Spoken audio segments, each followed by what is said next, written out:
안녕하세요. 몽골 공항 면세점 직원이 그에게 한 첫 인사였습니다. 그런데 왜 이 말이 충격이었을까요? 여긴 몽골입니다. 중앙아시아 한복판이죠. 그런데 직원은 영어가 아니라 어떤 나라 언어로 먼저 말을 걸어왔던 겁니다. 빅터 헤일. 그는 CNN 특파원입니다. 18년간 세계를 누볐죠. 미국의 영어, 중국의 중국어, 러시아의 러시아어가 지배하는 세상을 봤습니다. 그런데 이곳은 달랐어요. 택시를 타자 그 나라 노래가 흘러나왔고 기사 아저씨는 완벽한 발음으로 따라 불렀습니다. 거리로 나서자 간판 60%가 그 나라 글자였죠. 20대 젊은이들은 그 나라 드라마를 보고 자랐다며 유창하게 그 언어로 대화했습니다. 그는 12일 동안 이 도시를 취재했습니다. 그리고 깨달았죠.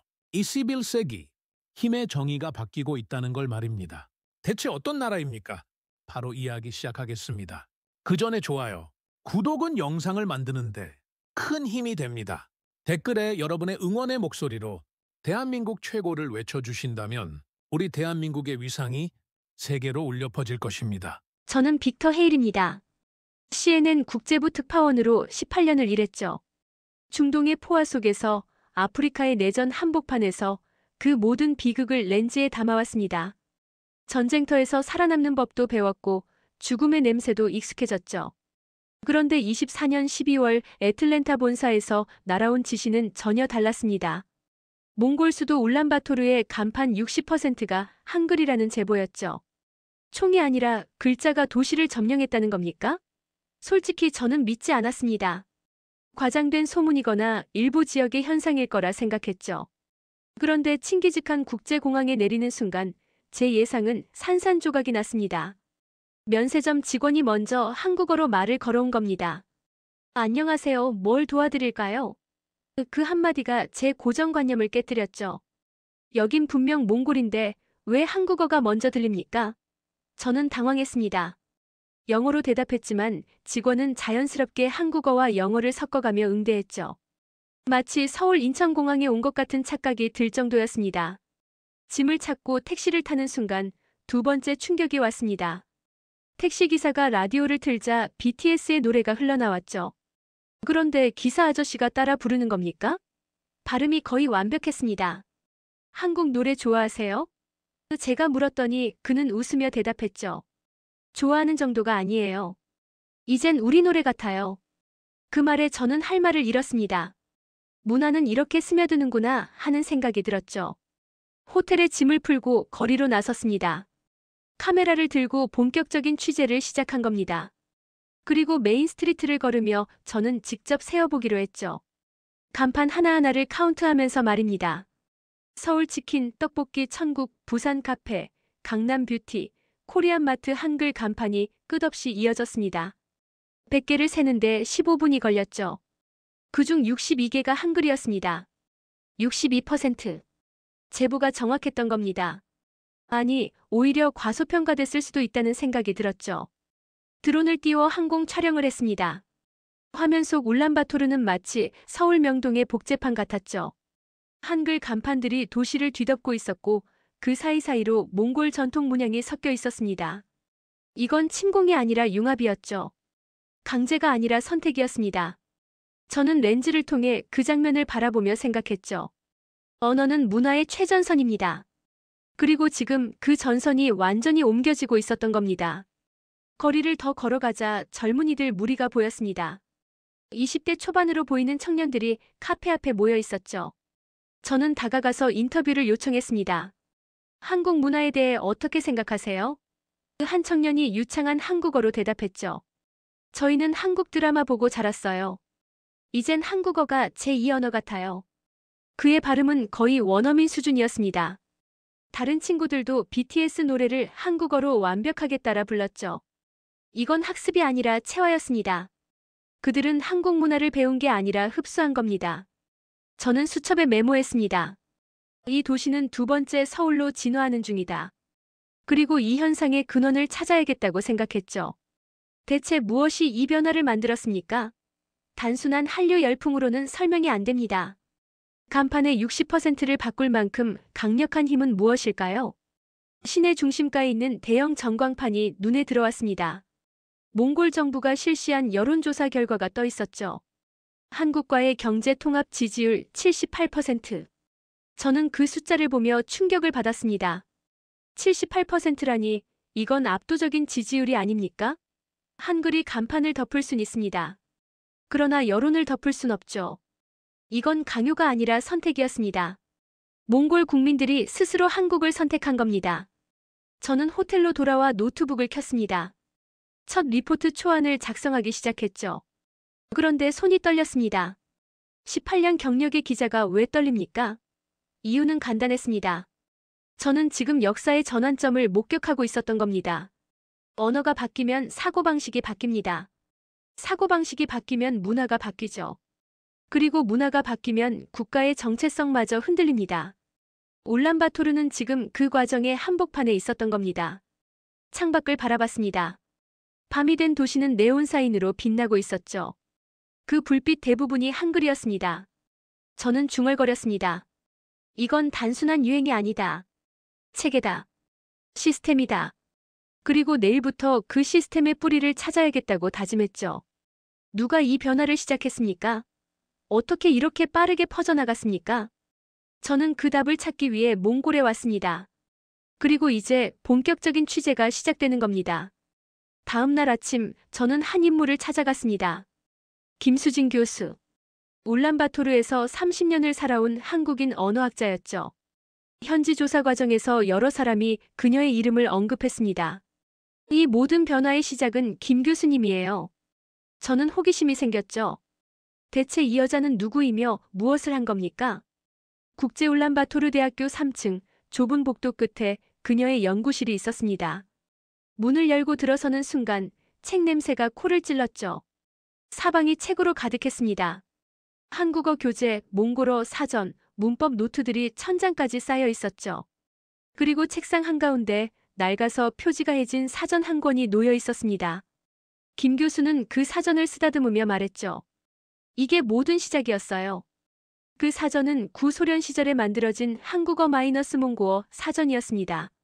2000년대 초반까지도 몽골에서 유일하게 사용되던 교재였죠. 김 교수는 책장을 넘기며 보여줬습니다. 붉은 펜으로 가득한 수정 표시들이 눈에 들어왔죠. 여기 보세요. 사랑이 적으로 번역되어 있어요. 친구가 감시자로 되어 있고요. 저는 충격을 받았습니다. 어떻게 이런 일이 가능합니까? 김 교수는 차분히 설명했죠. 냉전 시대의 산물이에요. 의도적으로 왜곡된 번역이 70%가 넘었어요. 저는 그 순간 깨달았습니다. 단어 하나가 세대를 속일 수 있다는 걸 말이죠. 잘못된 사전으로 배운 세대는 한국을 제대로 이해할 수 없었을 겁니다. 김 교수는 손에 든 펜을 보여주며 말했죠. 이 사전을 바로잡지 않으면 문화는 왜곡된 채 흘러갑니다. 그래서 저는 전쟁을 시작했어요. 단어와의 전쟁을요. 2007년 김 교수는 세종학당을 개설했습니다. 몽골 최초의 정식 한국어 교육기관이었죠. 개설 전까지 13년 동안 그녀의 강의를 듣는 학생은 고작 5명이었습니다. 대학 부설 교양 과목으로 겨우 명맥을 유지하던 수준이었죠. 그런데 세종학당 등록 첫날 믿을 수 없는 일이 벌어졌습니다. 120명이 몰려온 겁니다. 13년 동안 5명 듣던 강의에 하루 만에 120명이라니 저도 놀랐어요. 김 교수의 목소리에는 그때의 떨림이 아직 남아 있었죠. 저는 물었습니다. 무엇이 변한 겁니까? 김 교수는 웃으며 대답했죠. 대장금이요. 드라마 한 편이 모든 걸 바꿔놓았어요. 2006년 몽골 국영방송에서 방영된 드라마 대장금은 시청률 60%를 기록했습니다. 사람들은 한국어 대사를 따라하기 시작했고 한국 문화에 대한 호기심이 폭발했죠. 문화의 폭발은 한순간에 일어납니다. 그러나 그 한순간을 준비하는 데는 수십 년이 걸려요. 김 교수의 말이 제 가슴에 박혔습니다. 그러나 진짜 전쟁은 그때부터 시작됐습니다. 김 교수는 새로운 사전을 만들기로 결심한 겁니다. 오역된 사전을 바로잡고 제대로 된 한국어 마이너스 몽골어 사전을 편찬하겠다는 목표였죠. 15년이 걸렸어요. 매일 밤 4시간씩 작업했습니다. 그녀는 연구실 서랍에서 두꺼운 노트 뭉치를 꺼냈죠. 손글씨로 빼곡히 적힌 단어들, 용례, 문법 설명들이 가득했습니다. 2만 단어를 정리했어요. 하나하나 직접 확인하고 예문을 만들고 문화적 맥락을 설명했죠. 저는 그 노트들을 넘기며 전율을 느꼈습니다. 이건 학문이 아니라 헌신이었죠. 김 교수는 중간에 쓰러져 병원에 실려간 적도 있다고 했습니다. 과로였어요. 하지만 병상에서도 계속 작업했어요. 멈출 수가 없었거든요. 그녀의 손끝에는 아직도 분필 자국과 펜 굳은 살이 남아 있었습니다. 30년의 시간이 그 손에 새겨져 있었죠. 2022년 드디어 사전이 출간됐습니다. 제목은 새 한국어 마이너스 몽골어 사전. 600페이지, 2만 단어 수록. 출간 1년 만에 15,000권이 팔렸죠. 몽골 인구가 300만 명이라는 걸 생각하면 엄청난 숫자였습니다. 이건 책이 아니에요. 한국으로 가는 여권이었어요. 김 교수의 말에 저는 고개를 끄덕였습니다. 그 사전 한 권이 몽골 젊은이들에게 새로운 미래를 열어준 겁니다. 저는 연구실을 나오며 생각했습니다. 한 사람의 펜 끝에서 문화가 정립될 수 있구나. 오역된 단어를 바로잡는 건 단순한 수정 작업이 아니었죠. 왜곡된 세상을 교정하는 일이었습니다. 15년의 밤 단어마다 생명이 깃들어 있었던 겁니다. 그 사전은 몽골의 미래를 한국어로 번역했고 한 세대에게 꿈을 심어줬습니다. 저는 수첩에 적었죠. 그녀의 전쟁은 총 대신 단어로 치러졌다. 그리고 승리했다. 김 교수와의 인터뷰를 마치고 나오는 길에 저는 한 젊은 남자와 마주쳤습니다. 그는 김 교수의 제자였죠. 이름은 앵그볼드, 현재 몽골 외교부에서 한국어 통역관으로 일하고 있다고 했습니다. 교수님과 인터뷰하셨나 봐요. 저도 한마디 할까요?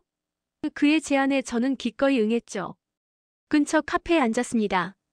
앵그볼드는 커피를 한 모금 마시고 이야기를 시작했죠. 2018년 저는 외교부 통역관 시험을 봤어요. 면접 마지막 문제가 한국어 작문이었는데 면접관이 제게 물었어요. 이 예문 어디서 본 건가? 저는 대답했죠. 김수진 교수님 사전에서 봤습니다. 그런데 면접관이 웃으며 말하더군요. 이거 자네가 만든 문장 아닌가? 저는 이해가 안 됐습니다. 무슨 말입니까? 앵그볼드는 설명했습니다. 교수님 사전에는 학생들이 직접 만든 예문이 실려 있어요. 교수님이 수업 시간에 우리에게 문장을 만들게 하셨고 그중 좋은 문장들을 사전에 넣으신 거예요. 제가 만든 문장이 사전에 실렸고 그 문장이 면접 문제로 나온 겁니다. 그는 웃으며 덧붙였죠. 제 인생이 바뀐 순간이었어요. 제가 만든 문장으로 제 미래를 열었으니까요. 저는 그 이야기에 깊은 감동을 받았습니다. 한 학생이 수업 시간에 만든 문장 하나가 그의 인생을 바꾸는 열쇠가 된 겁니까? 이건 단순한 우연이 아니었죠. 김 교수가 만든 사전이 얼마나 깊이 몽골 사회에 뿌리내렸는지를 보여주는 증거였습니다. 저는 물었죠. 그 사전이 지금 얼마나 널리 쓰입니까? 앵그볼드는 자신있게 대답했습니다. 몽골 내 세종학당 4곳 모두 표준 교재로 채택했어요. 정부 통역시험 공식 기준서이기도 하고요. 저는 충격을 받았습니다. 한 권의 책이 교육체계를 그리고 국가제도를 바꿔놓은 겁니까? 앵그볼드는 계속 말했죠. 한국어를 배우는 게 이제 선택이 아니라 필수예요. 한국 기업이 450개나 진출했거든요. 일자리가 12,000개 생겼어요. 한국어 못하면 취업이 안 돼요. 그의 말에 저는 경제와 언어가 어떻게 결합하는지를 명확히 이해했습니다. 언어는 이제 취업의 조건이자 생존의 언어가 된 겁니다. 저는 다음 날 한국무역투자진흥공사 코트라 울란바토르 지사를 찾아갔습니다. 지사장 이명호 씨를 만났죠. 한국 기업 진출 현황이 궁금합니다. 그는 자료를 꺼내 보여줬습니다. 450개 기업, 고용 인원 12,000명. 작년 대비 30% 증가했어요. 저는 숫자를 확인하며 생각했죠. 문화는 시장이 되었고 시장은 다시 문화를 키우고 있었습니다. 이 지사장은 덧붙였습니다. 한국어 구사 능력이 채용의 핵심 조건이에요. 몽골 청년들이 세종학당에서 한국어를 배우고 한국 기업에 취업하죠. 그리고 그들이 다시 한국 문화를 전파해요. 선순환 구조예요. 저는 그 말에 고개를 끄덕였습니다. 이건 단순한 경제 협력이 아니었죠. 시스템적인 통합이었습니다. 자본이 아니라 시스템이 수출되고 있었던 겁니다. 거리로 나와 다시 젊은이들을 만났습니다. 20대 대학생 5명과 그룹 인터뷰를 진행했죠. 한국과의 경제 통합에 대해 어떻게 생각하세요? 한 학생이 즉시 대답했습니다. 찬성이죠.